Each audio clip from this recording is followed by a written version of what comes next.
আসসালামু আলাইকুম, কেমন আছেন সবাই? আশা করি ভালো আছেন, আমিও ভালো আছি। তো এই যে চলে আসলাম বাজার থেকে, বাজার করে নিয়ে আসলাম টক বড়ই, এই যে আর নিয়ে আসলাম সিম, একদম তাজা তাজা সিম নিয়ে আসছি। এই দেখেন কি সুন্দর, একদম মনে হইতেছে এখনই গাছ থেকে পাইরা নিয়ে আসছে। সিমগুলি অনেক সুন্দর, আর এই সিম দিয়ে যে কোনো তরকারি রান্না করলে খুবই মজা লাগে খাইতে। তো আজকে আমি এই সিম দিয়ে রুই মাছ দিয়ে রান্না করব, তাই আপনাদের মাঝে শেয়ার করব। আর বড়িগুলা দেখেন এত ভালো লাগছে, মানে টক মিষ্টি, বড়িটা অনেক মজা। তাই এই যে চলে আসলাম রান্না করতে, তরকারি কাটাকাটি করে ভাত বসাই দিছি, আর এখানে তরকারি বসাবো এখন। এই যে সিম আর আলু কাইটা নিছি, তো সিম আলু টমেটো দিয়ে তরকারি, মাছ দিয়ে রান্না করব। তো এখন তরকারি বসাই দিব। এখন দিয়ে দিলাম কড়াইতে পেঁয়াজ, তারপরে দিয়ে দিব তেল দিয়ে পেঁয়াজটা একটু লাল হইলে তারপরে মশলা দেব, সব মশলা হলুদ মরিচ লবণ এই তরকারিতে দিব। আর আদা রসুন আমি সব তরকারিতে খাই না, তবে মাঝে মাঝে কিছু কিছু মাছে খাই, মানে এখন ওই মাছগুলি আনিও না আর খাই না, মাংসতে খালি খাই। আর মনে করেন ফ্রিজে থাকে, ডিপে মনে থাকে না প্রায় সময় দিতে গেলেও। এমনি আমার কাছে ভালো লাগে তরকারি আদা রসুন হচ্ছে, কিন্তু কিছু কিছু মাছ আছে রসুন না দিলে খাওয়া যায় না। তো এখানে আমি এই যে মশলা দিয়ে দিতেছি, পেঁয়াজটা একটু বাদামি কালার হয়েছে পরে লবণ দিয়ে দিছি, আর এখানে দিয়ে দিলাম হলুদের গুঁড়া, আর দেব মরিচের গুঁড়া, আর দেব ধনিয়ার গুঁড়া দিয়ে মশলা কষাবো। আর এখন ধনেপাতার দিন, এখন জিরার গুঁড়াটা বেশি একটা দেওয়া লাগে না। তো মাছ বোনা টোনা করলে গরুর গোস্ত মুরগির গোস্ত রান্না করলে তাহলে তো জিরা দেওয়া লাগে, আদা রসুনও দেওয়ান লাগে। তো এইখানে আমি সব মশলা দিয়ে কষাই নিলাম মশলাটা। এখন আলুটা আগে কষাই নিব, কারণ সিমটা এত সুন্দর, মনে করেন দিলেই মোমের মতো গইলে যাইব। আলুর সাথে দিলে সিমটা তাহলে আর পাওয়া যাবে না। এখন আমি মশলা কষাইছি, আলুটাও একটু কষাইয়া নেব, তারপরে আমি সিমটা আর টমেটোটা একসাথে দিব।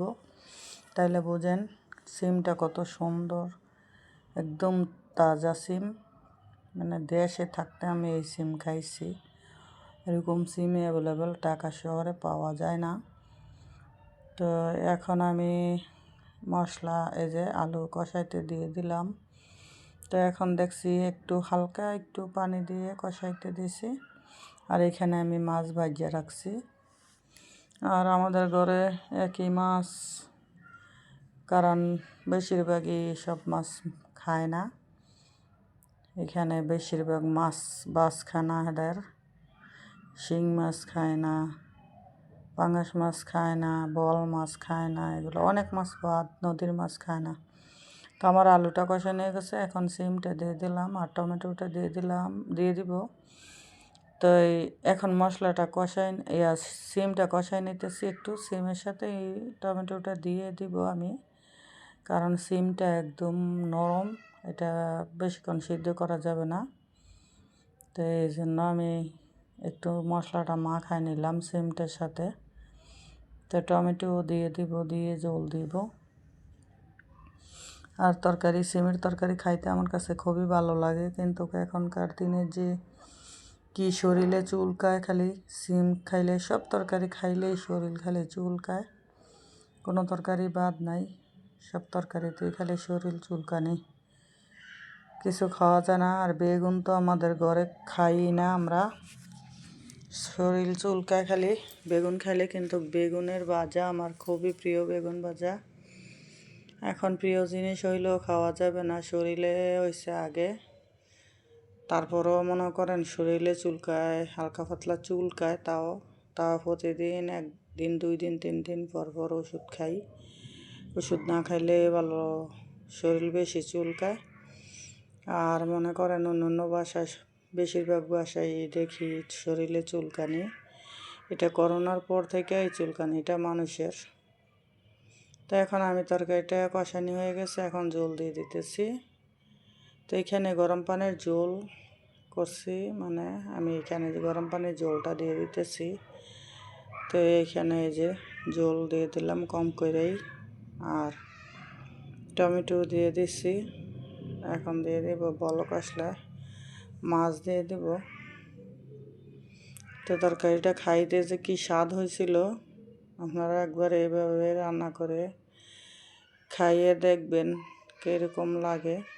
আমি যা খাই তাই আপনাদের মাঝে শেয়ার করি, কিছু মনে করবেন না। আমি যেভাবে আমাদের এলাকায় রান্না করে আমি সেইভাবে রান্না করি, আপনাদের সাথে শেয়ার করি। তো এখানে আমার ভাত হয়ে গেছে, ভাতটা মারগাইলা নিতেছি।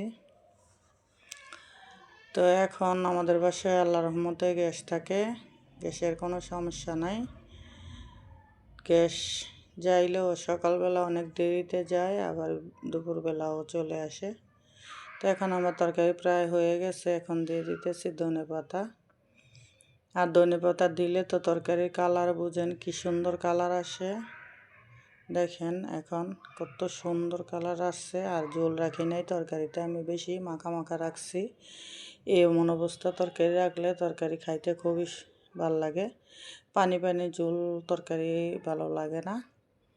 তো এই যে আমার তরকারির ফাইনাল লুক, এখন তরকারি হয়ে গেছে, ঘরে নিয়ে যাব। আর এই যে হাঁড়ি পাতিলগুলি ধুয়ে নিলাম, এখানে নিয়ে আসছি। এই যে শুটকির তরকারি আর মাছ তরকারি, ভাত। তো ভিডিওটি যদি ভালো লাগে সবাই আমার পাশে থাকবেন, আমার জন্য দোয়া করবেন। সবাই ভালো থাকবেন।